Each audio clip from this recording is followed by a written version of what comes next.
يدع شهوته وطعامه من أجلي আল্লাহ রাব্বুল আলামিন বলেন, রোজাদার বান্দা খানা পিনা সব আমার জন্য ছেড়ে দেয়। নিজের কত কিছু মন চায় সব বাদ দেয়। রোজা অবস্থায় মন মতো চলে না।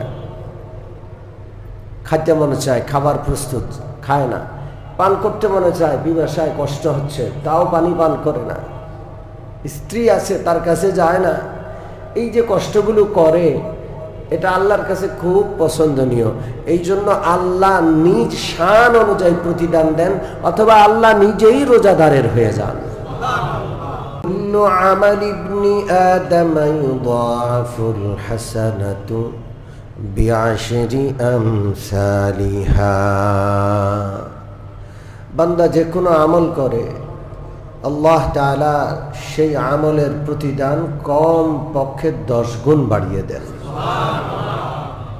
প্রত্যেক আমলের প্রতিদান কমপক্ষে 10 গুণ।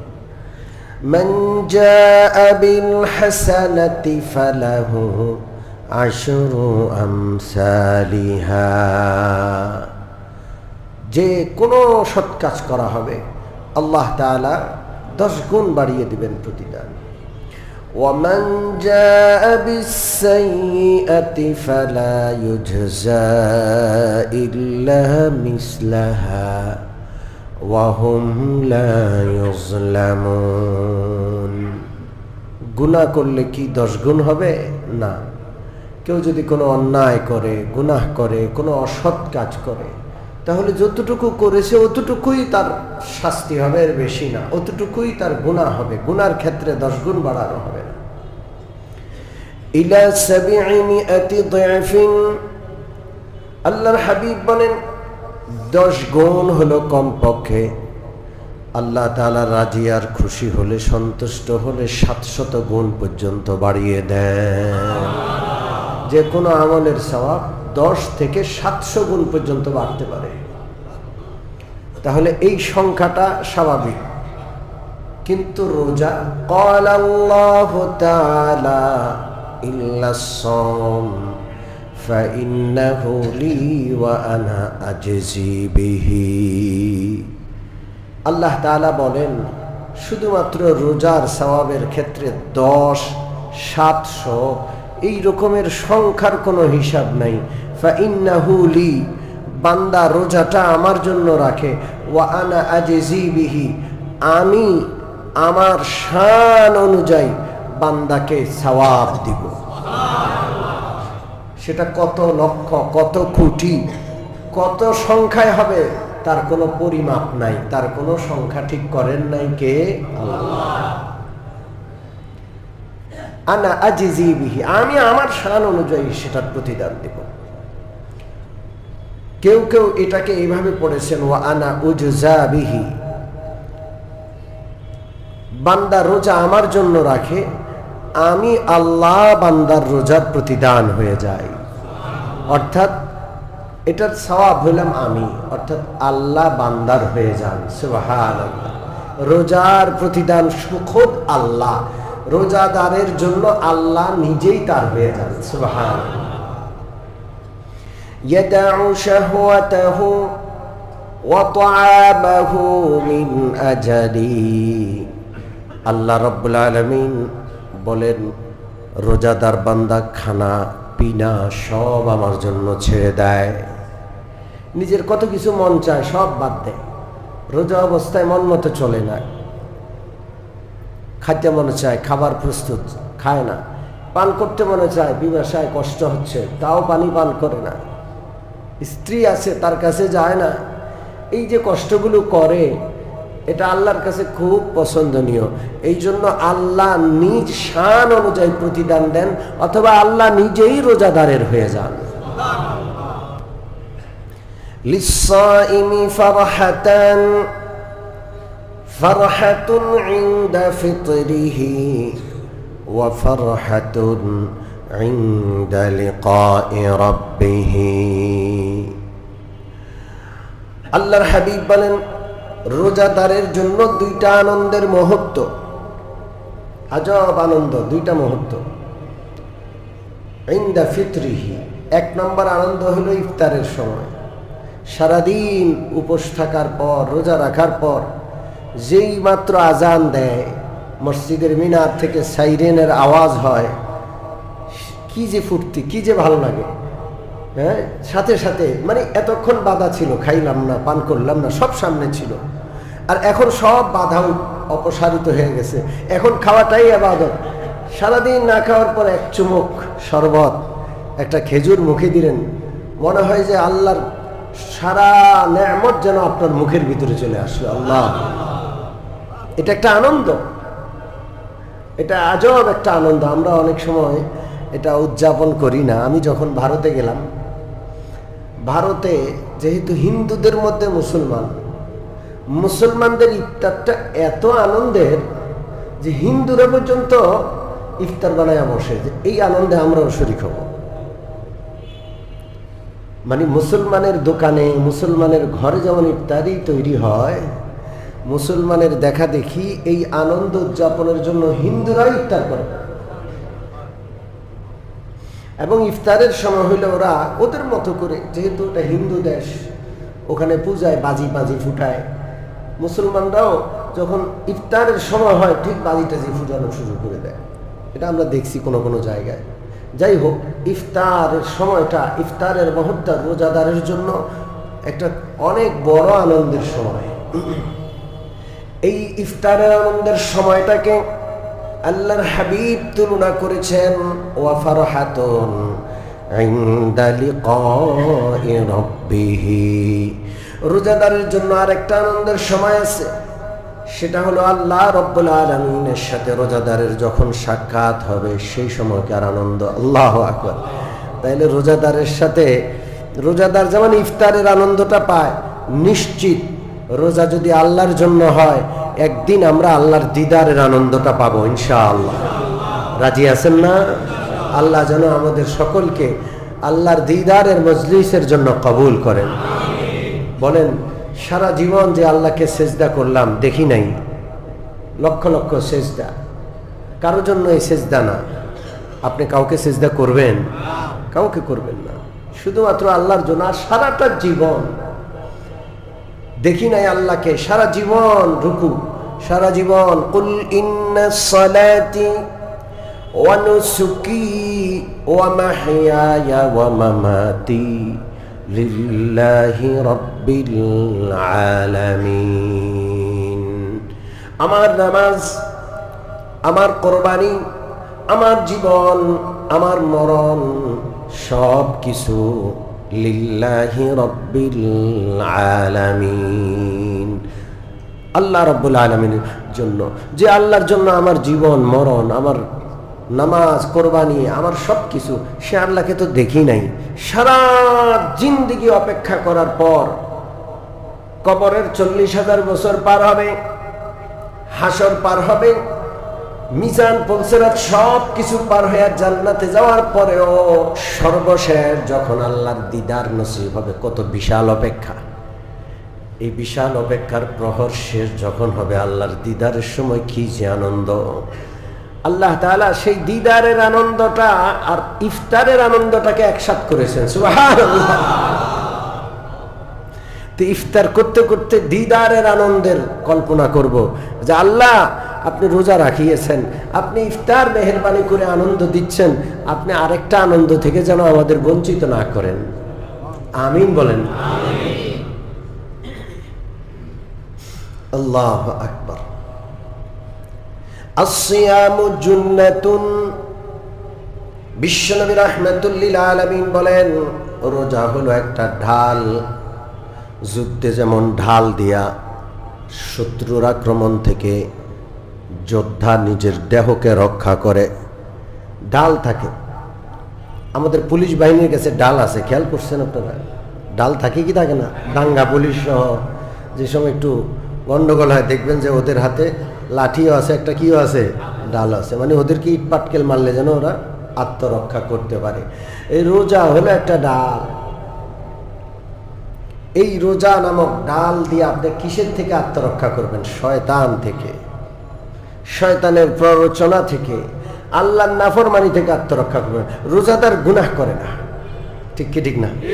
একজন ব্যক্তিকে শুনলাম সে খুব নারাজ, তো সে আরেকজনটা গালি দিব, রোজার মাস তোরে এখন গালি দিব না, ঈদের পরে সব দিব। কিসের পরে? দেখছেন অবস্থা? রোজা তাকে গালিগালাজ থেকে কি করলো? রক্ষা করলো। আমি খুব হাসলাম এটা শুনে যে আল্লাহ আকবার। আর যেই লোকটাই কথা বলছে সেই লোকটা হিন্দু, মুসলমান না, কিন্তু সেই লোকটা কি হিন্দু। তোরে এখন গালি দিব না, রোজার মাস, ঈদটা যাক তারপরে সব গালিগালাজ একসাথে দিব। আল্লাহ আকবার। একটা হিন্দু রোজার কদর বুঝে, আমাদের বুঝার দরকার আছে না নাই? এই ডাল যেন আমরা নষ্ট না করি, আমরা যেন ডালটা ঠিক রাখি, সত্যি সত্যি ডালটা কাজে লাগাই, গুনাহ না করি। রোজার মাস মোবাইলে গুনাহ করলাম, গান দেখলাম, নাচ দেখলাম, সময় পার করার জন্য সময় নষ্ট করলাম, কাজটা কি ঠিক হইল? জোরে বলেন। রোজার দিন যেন আমরা সময় নষ্ট না করি। আল্লাহর হাবিব সাল্লাল্লাহু আলাইহি ওয়াসাল্লাম একটি হাদিসে বলেন, ইস্তাকসিরু ফীহি মিন আরবা'i খিসালিন, রোজার মধ্যে 4টা আমল বেশি করো। কয়টা আমল? জোরে বলেন। খাসলাতাইনি তুরদাউনা বিহি রাব্বাকুম বিহিমা রাব্বাকুম, 2টা আমলের মাধ্যমে তোমাদের প্রভু আল্লাহকে রাজি করবা। আমার সময় যেন মোবাইলে না নষ্ট হয়, আমার সময় যেন অন্য কোনো বেহুদা কাজে নষ্ট না হয়। 4টা কাজ বেশি করব, 2টা দিয়া আল্লাহরে রাজি করব। 2টা দিয়া কারে রাজি করব? আল্লাহ রাসূল বলেন 1 নম্বর হলো লা ইলাহা ইল্লাল্লাহ, বেশি বেশি পড়ো।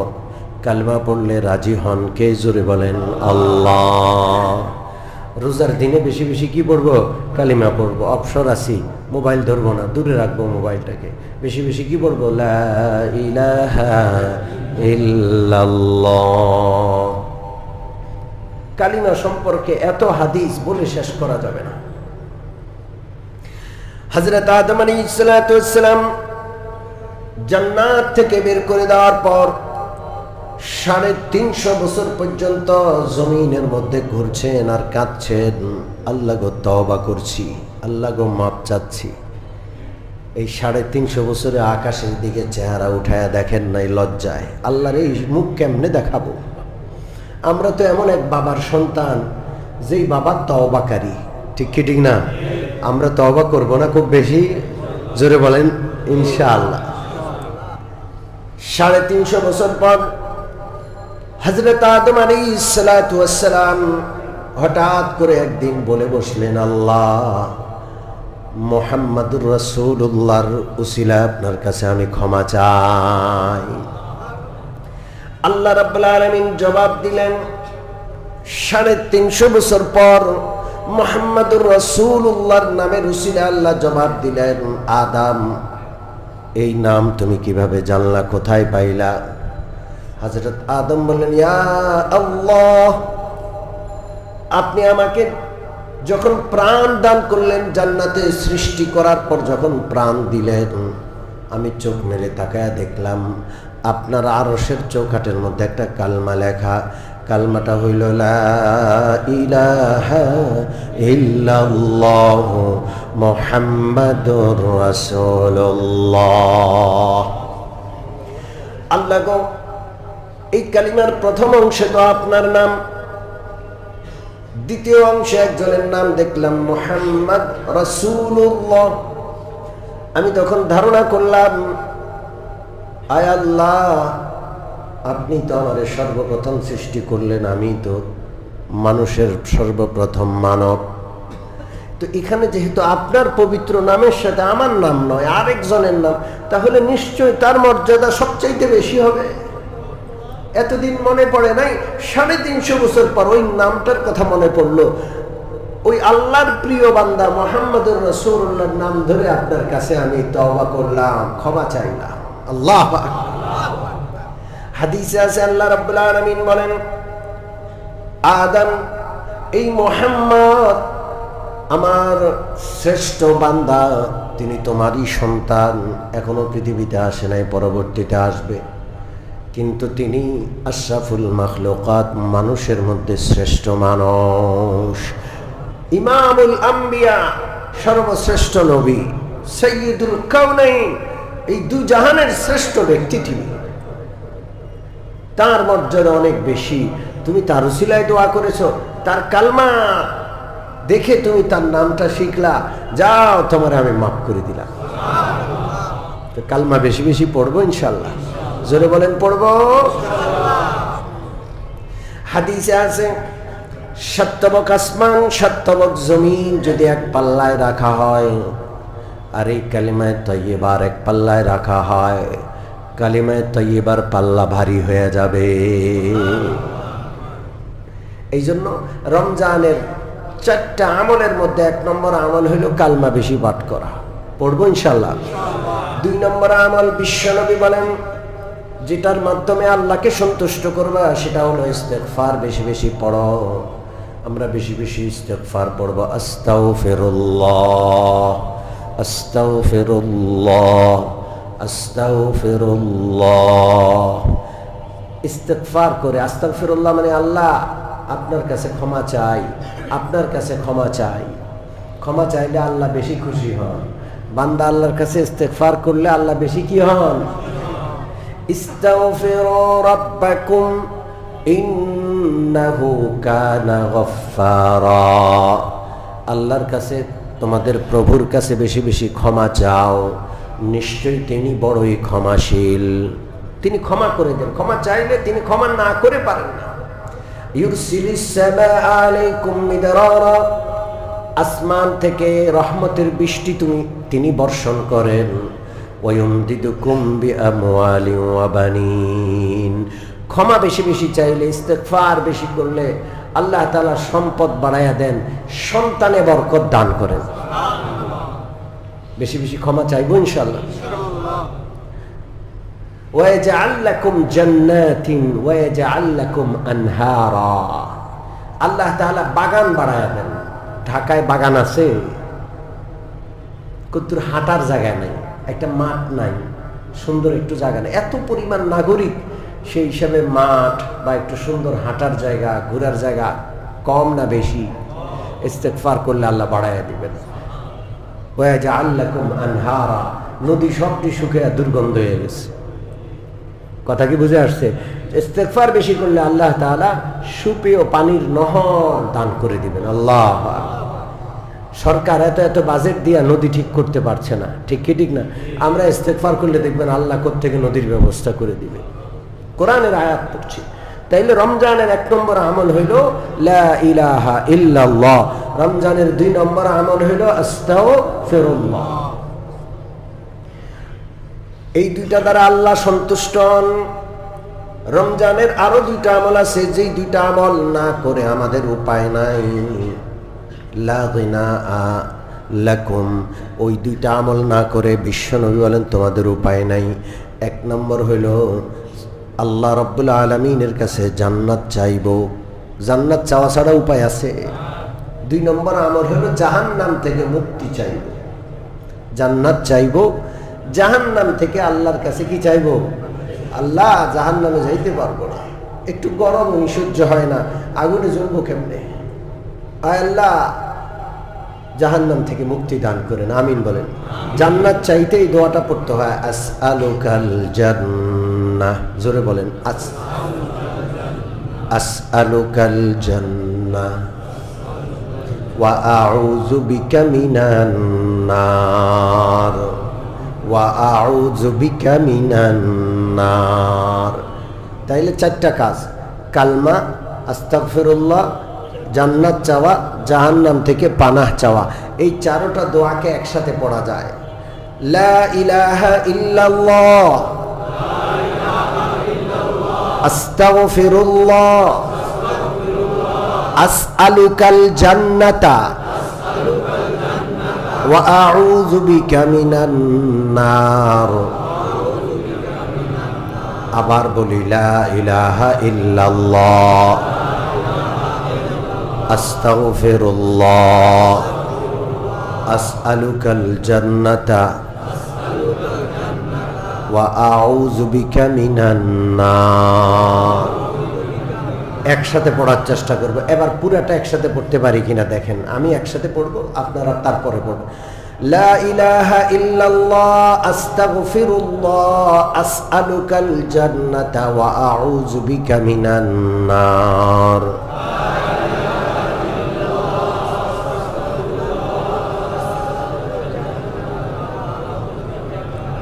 প্রথম প্রথম অনেকের কষ্ট হবে যে চারটে একসাথে মুখস্থ থাকে না। একটু লিখে নেবেন, একটু মোবাইলে রেকর্ড করে নেবেন, শুনতে শুনতে মুখস্থ করে নেব। এবং রমজান ব্যাপী এই চারটা দোয়া বেশি বেশি পাঠ করব ইনশাআল্লাহ। রমজানে আর কি আমল করব? রমজানে খুব বেশি তেলাওয়াত করব। কি করব? জোরে বলেন। তেলাওয়াত করব, কোরআন শরীফ পড়ব, কোরআন শরীফ নিয়ে বসে তাকায়া থাকবো, কোরআন শরীফ ধরে ধরে দেখব, কোরআন শরীফকে বুকে লাগায়া ধরে থাকবো। পারবো না ইনশাআল্লাহ? আমাদের কাছে আর কি আছে কোরআন ছাড়া বলেন? আমাদের মুসলমানের সবচেয়ে বড় সম্পদ কি? জোরে বলেন। কোনোদিন তো একটু মহব্বত করলেন না। একটু কোরআন নাজিলের মাস রমজান মাসে একটু তেলাওয়াত বেশি করেন, মহব্বত করেন। রাজি আছেন ইনশাআল্লাহ? আয় আল্লাহ, যে কোনো নেক আমল বেশি করার চেষ্টা করব। কিছু দান করব, সবসময় একটু দানের ফিকির করি যে আমার কাছে যাই আছে আমি একটু একটু দান করব। এমন একটা দিন না যায় যে আমি কিছু দান করি নাই। রাজি আছেন?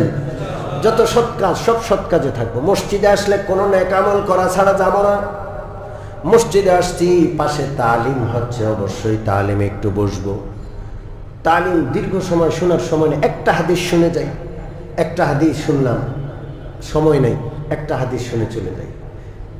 কোনো সৎ কাজে একটু অংশগ্রহণ করা ছাড়া আমি যেন না যাই। রাজি আছেন না? একটু বয়ান হচ্ছে, একটু বসি, ভাল লাগতেছে, শুনি। আরে দুনিয়া তো সবাই করতেছে, কোটি কোটি মানুষ দুনিয়া করতেছে। দিনের কাজে কয়জন? আল্লাহ আমাকে নির্বাচন করছেন, আমাকে একটু তৌফিক দিয়েছেন। এই জন্য একেবারে প্রত্যেক দিন যে কোনো সৎ কাজ চোখে পড়ে ওইটাতে একটু অংশগ্রহণ করে নেব। কোনটা রসিল আল্লাহ মাফ করে দে বলা যায় না। আর একটা কাজ করব না। ইযা কানা ইয়াউমুস সাওমি আহাদিকুম ফালা ইয়ারফাস ওয়ালা ইয়াসখাব ফাইন সাবাহু আহাদুন ফালআও ক্বাতালাহু ফালইয়াকুল ইন্নী ইমরুউন সাইমুন।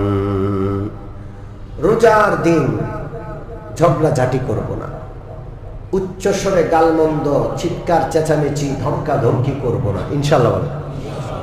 রাগারাগি করব না, হেসে দিব। রোজায় হয় কি জানেন? খিটখিট হয়ে যায় মানুষ। কি হয়? বিশেষ করে জোহরের পরে মানুষের মধ্যে খিটখিটে একটা ভাব চলে আসে। সারাদিন না খাওয়া যায়, ঠিক কি ঠিক না? নিজেকে কন্ট্রোল করব, হাসি মুখের উপর রাখবো। কেউ কোনো একটা অন্যায় করছে, মাফ করে দিব আল্লাহর হস্তে। কারণ আমি অনেক অন্যায় করছি, আমার যদি আল্লাহ মাফ না করেন আমার উপায় নাই, আমার ক্ষমা দরকার। অতএব আমি অন্যদের ক্ষমা করব ইনশাআল্লাহ। আল্লাহর রাসূল বলছেন ফাইন সাবাহু আহাদুন, তুমি তো চিৎকার করবা না, তুমি ঝগড়া করবা না, তুমি গালমন্দ করবা না। তোমার যদি কেউ গায়ে পড়ে গালি দেয়, সাবাহু আহাদুন, রোজাদার তুমি, তোমার গায়ে পড়ে গালি দিছে, আও ক্বাতালাহু, পায়ে পড়ে ঝগড়া করছে, পায়ে পাড়া দিয়া ঝগড়া করে, আছে না এরকম কিছু মানুষ? তুমি ঝগড়া করবা না। ফালইয়াকুল, তুমি উত্তর দিয়া দাও, ভাই আমি তো রোজা রাখছি, তুমি যা করার করো, তোমার মন চাই তুমি করতেছো, আমি তো করতে পারি না ভাই, আমি তো রোজা রাখছি, আমি রোজাদার। হাসি মুখে এটাই জবাব। ঝগড়ার জবাবে ভাই আমি রোজাদার, মারামারির জবাবে ভাই আমি রোজাদার। এখন এমন একটা অবস্থা, সবাই গরম, ঠিক কি ঠিক না? সবাই গরম, মুখে মুখে ঝগড়া কয়, হাত থাকতে মুখে কেন? উস্কায় মানুষ, উস্কায় কি উস্কায় না? উস্কানের মানুষ আছে না নাই? হাত থাকতে মুখে কি? আস্তাগফিরুল্লাহ। আমরা কারো উস্কানিতে পা দিব না। আল্লাহ রাসূল বলছেন চিৎকার চেঁচামেচি নাই, ঝগড়া ঝাঁটি নাই। তোমার সাথে যদি কেউ গায়ে পড়ে ঝগড়া করে, তোমার পায়ে পাড়া দিয়া কেউ যদি তোমার সাথে মারামারি লাগে, তুমি বলে দাও ইন্নী ইমরুউন সাইমুন, আরে আমি তো রোজাদার। ধৈর্যের পরিচয় দিব ইনশাআল্লাহ, ইনশাআল্লাহ। দুই তিনটা মাসলা একটু বলি, দুই তিনটা মাসলা। এক নম্বর মাসলা হলো রোজা অবস্থায় পেস্ট দিয়ে ব্রাশ করা যায় না। কথা বুঝে আসছে? হ্যাঁ, রোজা অবস্থায় পেস্ট মাজন ব্যবহার করা যায় না। পেস্ট মাজন ব্যবহার করলে রোজা মাকরুহ হয়ে যায়। রোজা কি হয়ে যায়? মনে থাকবে ইনশাআল্লাহ। মেসওয়াক করার চেষ্টা করব। মেসওয়াক হইল সুন্নত। মেসওয়াক যদি তিতাও হয়, নিমের মেসওয়াক, একবারে গলার মধ্যে তিতা লাগতেছে, মুখে দিচ্ছেন, তাও অসুবিধা নেই। বেশি বেশি মেসওয়াক করবো রোজাতে ইনশাআল্লাহ। 2 নম্বর মাসলা হলো বমি হইলে রোজা ভাঙে কিনা। অনেকে বমি করে দেয়, কোনো কারণে অসুস্থতার কারণে বমি করে সে মনে করে যে হারে রোজাটা ভেঙে গেছে, এরপরে নিজে নিজে পানি টানি খায় বা সব ওষুধ টষুধ খায়। না, বমি হইলে রোজা ভাঙে না। মনে থাকবে ইনশাআল্লাহ। কোনো কারণে বমি হয়েছে, কোনো অসুবিধা না, আপনি কুলি করে পরিষ্কার হয়ে নেন, রোজা আপনার ঠিক আছে। রোজা ভাঙে কোনো জিনিস ভিতরে গেলে, বাহিরে বের হইলে রোজা ভাঙে না। মনে থাকবে? বমিতে কি ভাঙে না? রোজা ভাঙে না। আরেকটা বিষয় অনেকে ভুল করে, অনেক সময় স্বপ্নদোষ হয়ে যায়। পেট পুরে খেয়েছে, হ্যাঁ, সকালবেলায় ঘুমিয়েছে, উঠে দেখে স্বপ্নদোষ। স্বপ্নদোষ হইলেও রোজা ভাঙে না। অনেকে স্বপ্নদোষ হয়েছে মনে করে যে গোসল যেহেতু ফরজ হয়েছে তাইলে নিশ্চয়ই রোজা কি হয়ে গেছে? ভেঙে গেছে। না, স্বপ্নদোষ হইলে কি ভাঙে না? রোজা ভাঙে না। এখানে 2-1টা প্রশ্ন আছে। 1 নম্বর প্রশ্ন হলো ইনজেকশন দিলে রোজা ভাঙবে কিনা। ইনজেকশন দিলে রোজা ভাঙবে না, কারণ ইনজেকশনের মাধ্যমে পেটে কিচ্ছু যায় না, রগে যায় বা গোশতের ভিতরে যায়। রোজা ভাঙে তখন যখন কোথায় যায়? পেটের ভিতরে সরাসরি যায়। কথা কি বুঝে আসছে? ইনজেকশন দিলে রোজা ভাঙে না। দিনের বেলায় ব্রাশ করা যাবে না, অর্থাৎ পেস্ট লাগিয়ে মাজন লাগিয়ে ব্রাশ করা যাবে না। এরপরে অন্য প্রসঙ্গের মাসলা আছে, সেটা এখন বলবো না। রোজা প্রসঙ্গে মাসলা। ডাক্তারে টেস্ট দিয়েছে, টেস্ট, ব্লাড টেস্ট, রক্ত নিয়ে টেস্ট করবে। ব্লাড টেস্ট করলে রোজা ভাঙবে না। রক্ত সিরিঞ্জ দিয়ে বের করছে, কোনো অসুবিধা নেই, রোজা ভাঙবে না। তবে আপনি যদি ব্লাড দেন, 1 ব্যাগ ব্লাড বের করছেন শরীর থেকে, কোনো রোগীকে দিচ্ছেন, তাইলে রোজা মাকরুহ হয়ে যাবে। কারণ ওই এত পরিমাণ ব্লাড শরীর থেকে বের হওয়ার দ্বারা রোজাদার কি হয়ে যায়? দুর্বল হয়ে যায়। রোজাদার কি হয়ে যায়? দুর্বল হয়ে যায়। এমন কোনো কাজ করা যার ফলে রোজাদার অত্যন্ত দুর্বল হয়ে রোজাটা তার জন্য বোঝা হয়ে যায়, এমন কোনো কাজ করা মাকরুহ। এমন কাজ করা কি মাকরুহ। এই জন্য রোজাকে বোঝা বানানো যাবে না। একটু সেভে থাইকা যেন রোজাটা অতি কষ্টের কারণ না হয়, এটা খেয়াল রাখা লাগবে ইনশাআল্লাহ। আল্লাহ আমাদের সকলকে কবুল রোজা দান করেন। জোরে বলে আমিন। এত কষ্টের রোজা আল্লাহ যেন ফিরায় না দেন। আল্লাহ কবুল করে যেই যেই সওয়াব, যেই যে প্রতিদান আল্লাহ ঘোষণা করেছেন, সেই প্রতিদানগুলো আমাদেরকে দান করে দেন। আমিন। ওয়া আখিরু